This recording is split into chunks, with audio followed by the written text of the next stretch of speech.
আমি অভিনন্দন জনাইছোঁ বিশেষকৈ ডিব্ৰুগড় জিলা ক্ৰীড়া সন্থাক তেখেতসকলে খুব সুন্দৰকৈ আজি অহাকালি নিৰ্বাচন আছে তাৰে প্ৰাক মুহূৰ্তত বিষয়ববীয়াসকলক মাতি এটা সকলোকে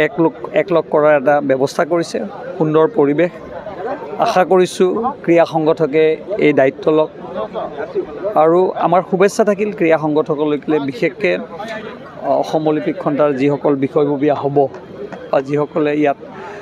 কণ্টেষ্ট কৰিব তেওঁলোকে এটা খুব যোগাত্মক চিন্তাধাৰাৰে এইটো আগবাঢ়িব বুলি আমি আশা কৰিছোঁ। মুখ্যমন্ত্ৰীয়ে এটা আহ্বান কৰিছিলে যে যিসকল বিধায়ক আছে তেওঁলোকে যাতে প্ৰাৰ্থিত্ব এক প্ৰকাৰ প্ৰত্যাহাৰ কৰে। মুখ্যমন্ত্ৰী ইতিমধ্যে আমাক আহ্বান জনাইছে আৰু এটা নিৰ্দেশো দিছে আৰু যি ধৰণে মুখ্যমন্ত্ৰী আমাক কৈছে আমি যিহেতু এখন ৰাজনৈতিক প্ৰেক্ষাপটত আছোঁ আৰু আমি এটা এছ'চিয়েশ্যনৰ লগত জড়িত আছোঁ সেইকাৰণে মই ভাবোঁ যে যিসকলে ক্ৰীড়া সংগঠক আছে তেখেতসকলে ইয়াত ইনভলভ হওক আৰু ক্ৰীড়াক এটা নতুন দিশলৈ লৈ যোৱাৰ মুখ্যমন্ত্ৰীৰ যি আহ্বান আছে সেই আহ্বান বাস্তৱত ৰূপায়ণ যদিও এপ্লিকেশ্যন দিছিলোঁ আৰু চবেই অনুৰোধ কৰিলে আমাৰ এছ'চিয়েশ্যনে আমাক অনুৰোধ কৰিলে কিন্তু তেতিয়াও আমি চিন্তা কৰিছিলোঁ কিন্তু মুখ্যমন্ত্ৰী ডাঙৰে আমাক ইতিমধ্যে এক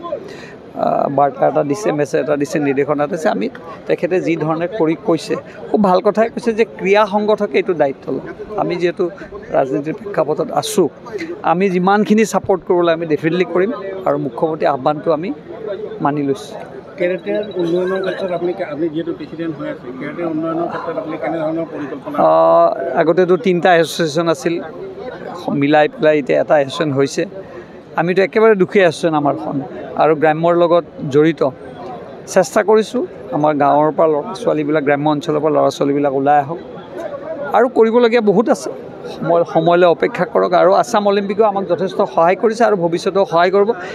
সেই উদ্দেশ্যে আজি আমি লগ হৈছোঁ আৰু ইয়াত লগ হোৱাৰ উদ্দেশ্যৰ কাৰণটো এইটো যে যিমানবিলাক এছ'চিয়েশ্যন আছে চব এছ'চিয়েশ্যনক